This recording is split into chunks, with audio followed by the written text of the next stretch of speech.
उठो जागो और जब तक रुको नहीं तब तक तुम्हारा लक्ष्य प्राप्त न हो जाए।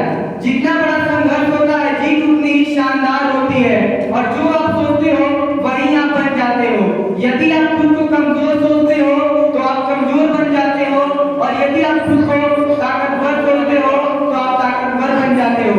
सरलता सज्जनता विद्वता की प्रतिमूर्ति माननीय मुख्य अतिथि आदरणीय प्रधानाचार्य महोदय सम्मानित शिक्षकगण और मेरे प्यारे सहपाठियों, मैं विज्ञान शुक्ला पारस स्टूडेंट अकेडमी लालापुर कोटा में पढ़ने वाला कक्षा 8वीं का छात्र हूँ। आज मैं यहाँ पर उपस्थित हुआ हूँ। ये मेरा योग्यता नहीं, ये मेरा सौभाग्य है कि मुझे मंच पर बोलने का अवसर मिला। मैं आप सभी को सत समन करता हूँ।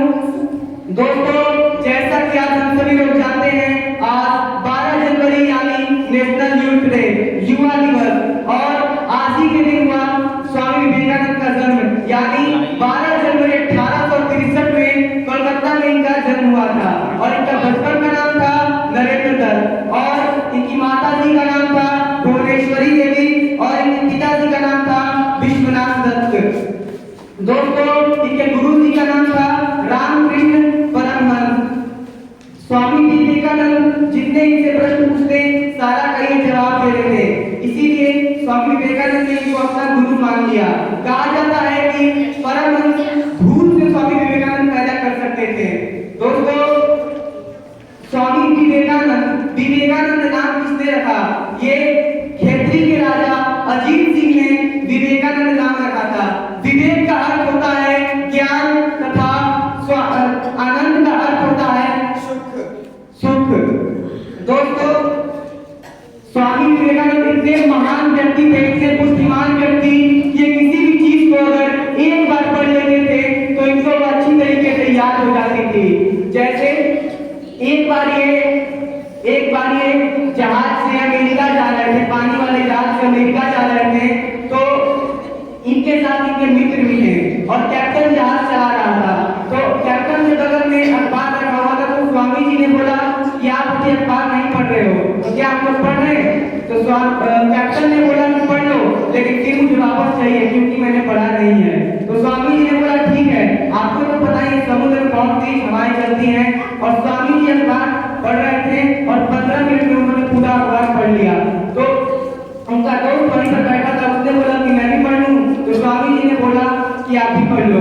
तो वो अखबार पढ़ रहे थे और समुद्र में और थोड़ी तेज हवाएं हुई और अखबार हाथ से छूटकर पानी में गिर गया, समुद्र में गिर गया। और कैप्टन को बहुत तेज आया गुस्सा। उसने बोला पागल स्वामी, मैंने तुमको बोला था कि मुझे अभी अखबार पढ़ना है, मैंने पढ़ा नहीं है, तुमने मेरा अखबार पानी में फेंक दिया। तो स्वामी जी ने बोला गुस्सा ना हो। तो कैप्टन ने बोला गुस्सा क्यों ना हो, मेरा अखबार तुमने पानी में फेंक दिया, मुझे पढ़ना था। तो स्वामी जी ने बोला गुस्सा ना हो, आपके पास कॉपी पेन पड़ा है? तो उसने कॉपी पेन दिया और इधर वो खुंदक खा रहा था और स्वामी जी उधर आधे घंटे अपने आप को लिखते रहे और इधर एक खुंदक खा रहा था कैप्टन। तो आधे घंटे के अंदर इन्होंने पूरा अखबार लिख डाला और कैप्टन को बोला लीजिए अपना अखबार। तो कैप्टन की बुद्धि चकरा गई, उसको लगा कि ये मजाक कर रहा है। और जब किनारा आया, वहां पर एक छोटी सी दुकान थी और जहाज से जब कैप्टन उतरा तो वहां पर दुकान से अखबार लेकर जब मिलाया तो उसने देखा कि स्वामी जी ने एक एक लाइन एक एक शब्द अखबार की ही लिखी थी। उसने सोचा कि ये ब्रह्मचार्य से नहीं आ सकता है, लेकिन केवल ब्रह्मचर्य जीवन से ही नहीं पाया जा सकता है। क्योंकि स्वामी जी की फोटोग्राफिक मेमोरी के जैसे थी। दोस्तों, जब भी हम स्वामी विवेकानंद की बात करते हैं तो उनकी शिकागो की स्पीच याद आती है, जब इन्होंने बोला था, वो भारत को महान बनाने वाली स्पीच है।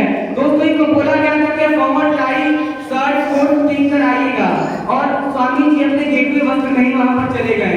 तो उनको देखकर उन्होंने बोला कि मैंने आपको बोला था फॉर्मल टाई शर्ट कोट पहन कर आने के लिए, लेकिन आप गेटवे वस्त्र में आ गए। तो उन लोगों को बहुत बुरा लगा।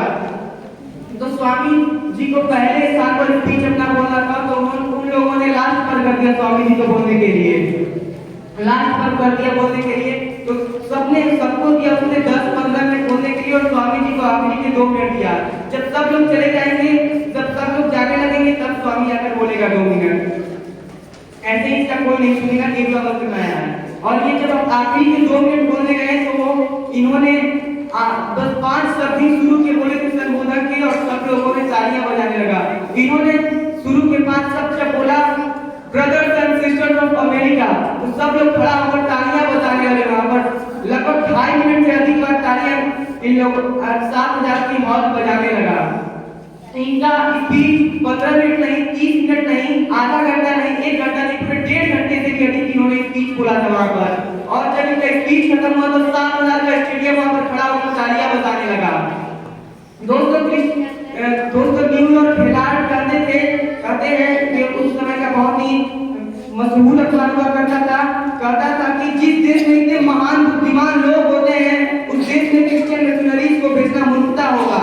और न्यूयॉर्क क्रिटिक्स कहते हैं सबका भाषण अच्छा था लेकिन स्वामी विवेकानंद के सामने कोई टिक नहीं सका।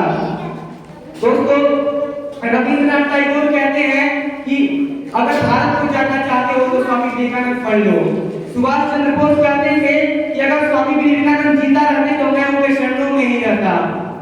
और स्वामी विवेकानंद कहते हैं कि यदि आप किसी को मदद करने के लिए हाथ बढ़ाना चाहते हैं तो बढ़ाइए, लेकिन अगर किसी को मदद करने के लिए हाथ नहीं बढ़ाना चाहते तो कम से कम हाथ तो जोड़ लीजिए। और दोस्तों मैं अपनी वाणी को विराम देने से पहले कुछ पंक्तियां प्रस्तुत कर दूं। काले गोरे का भेद नहीं, हर दिल से हमारा नाता है, कुछ और न आता हो हमको, हमें प्यार निभाना आता है। जीते हो किसी ने देश को क्या, हमने तो दिलों को जीता है। जहाँ राम अभी तक है नर में, वही नारी में अभी तक सीता है। कितनी ममता नदियों को भी जहाँ माता कहकर बुलाते हैं, इतना आदर इंसान को क्या पत्थर को भी पूजे जाते हैं। इस धरती पर मैंने जन्म लिया ये सोच के मैं इतराता हूँ, भारत का रहने वाला हूँ, भारत की बात सुनाता हूँ। धन्यवाद।